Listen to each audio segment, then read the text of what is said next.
আপনারা যখন বিমানে চড়েন তখন কি শুধু ভিডিও করতে থাকেন নাকি?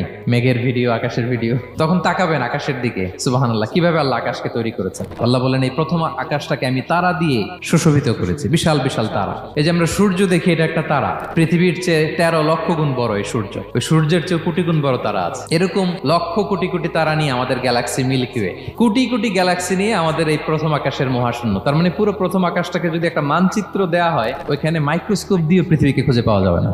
বিষ্ণু ইসলাম বলেন, দ্বিতীয় আকাশের তুলনায় প্রথম আকাশটা কত ছোট শোনো।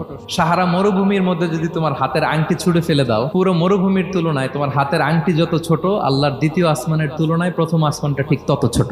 আবার তৃতীয় আসমানের তুলনায় দ্বিতীয় আসমানটা ঠিক ওই রকম। এইভাবে 7 আসমান, এরপরে আল্লাহর কুরসি, যেখানে আল্লাহ তার কুদরতি পা রাখেন। তো 7 আসমানটা যত বড়, পুরো সাহারা মরুভূমির মধ্যে আংটি ফেলে দিলে মরুভূমির তুলনায় আংটি যত ছোট, আল্লাহর কুরসির তুলনায় পুরো 7 আসমানটা ঠিক তত ছোট।